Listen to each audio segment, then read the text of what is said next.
Hello बच्चों, let's see this question. Find out the number of following orders which are correct against the mentioned properties. Options हैं हमारे पास, मतलब चार order दिए गए हैं बेसिकली. एक तो नंबर ऑफ प्रोटॉन्स का ऑर्डर है, एक बॉन्ड एनर्जी का ऑर्डर है, एक बॉइलिंग पॉइंट का ऑर्डर है और एक नंबर ऑफ न्यूट्रॉन्स का ऑर्डर है. चलिए इसको एक एक करके सॉल्व कर लेते हैं बच्चों. और सबसे पहले तो ये देखते हैं कि इस क्वेश्चन को सॉल्व करने के लिए हमारे पास कौन से की कॉन्सेप्ट की जानकारी होनी चाहिए. देखो, की कॉन्सेप्ट की अगर हम बात करें बच्चों, तो ये क्वेश्चन बेसिकली आइसोटोप्स का क्वेश्चन है ना. आइसोटोप्स ऑफ हाइड्रोजन का क्वेश्चन है.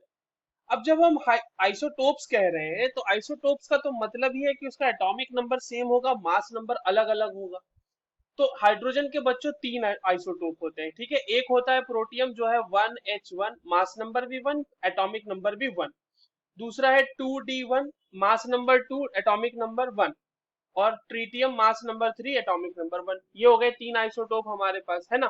अब देखो, एटॉमिक नंबर सेम है, अगर एटॉमिक नंबर सेम है सारे आइसोटोप्स का, है ना, तो atomic number is equals to क्या होता है. Atomic number is equals to होता है number of protons present in that atom.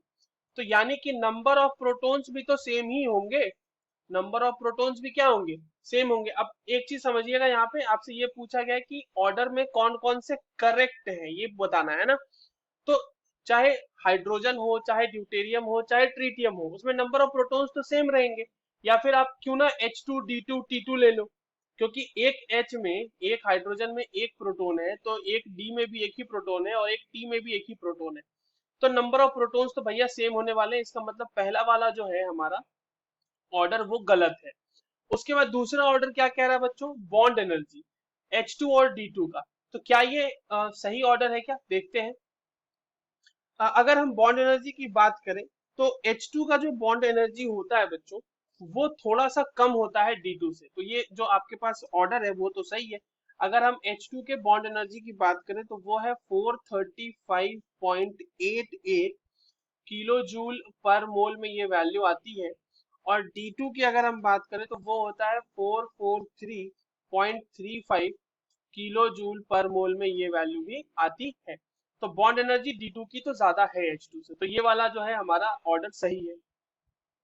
तीसरा है हमारे पास बॉइलिंग पॉइंट. देखिए, बॉइलिंग पॉइंट जो होता है ना बच्चों, वो डायरेक्टली प्रोपोर्शनल होता है मॉलिक्यूलर मास से. तो जैसे जैसे मॉलिक्यूलर मास बढ़ेगा वैसे वैसे हमारे पास बॉइलिंग पॉइंट भी बढ़ेगा. अब हमने देखा है कि ट्रीटियम का मास सबसे ज्यादा है, तो ऑब्वियस सी बात है ट्रीटियम T2 का बॉइलिंग पॉइंट सबसे ज्यादा होगा, फिर होगा D2 का और फिर होगा H2 का. ये बेसिकली मॉलिक्यूलर मास बढ़ने की वजह से. और अगर हम केल्विन में इसके वैल्यूज को भी देखें तो ये है 20.39 केल्विन, D2 के लिए है 23.67 केल्विन और T2 के लिए है 25.0 केल्विन. ये हो गया आपके पास बॉइलिंग पॉइंट का ऑर्डर, तो यानी ये भी सही है.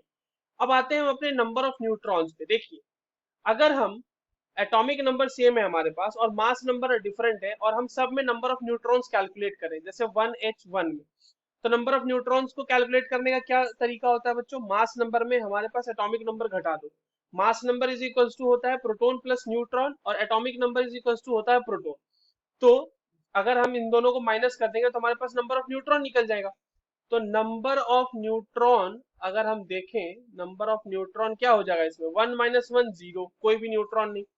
2D1 में देखिए नंबर ऑफ न्यूट्रॉन्स, यहाँ पे नंबर ऑफ न्यूट्रॉन्स को मैं NN लिख रहा हूँ, तो ये हो जाएगा 2 - 1 1 न्यूट्रॉन.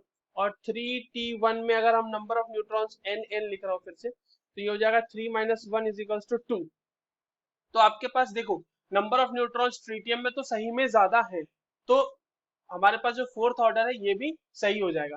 तो कितने हमारे पास सही ऑर्डर मिले हैं इसमें, पहला ऑर्डर छोड़ के बाकी सारे ऑर्डर हमारे सही है, 2 3 4. तो कुल मिला के 3 orders are correct. So 3 will be the correct answer for this question. I hope you understood this well. All the very best.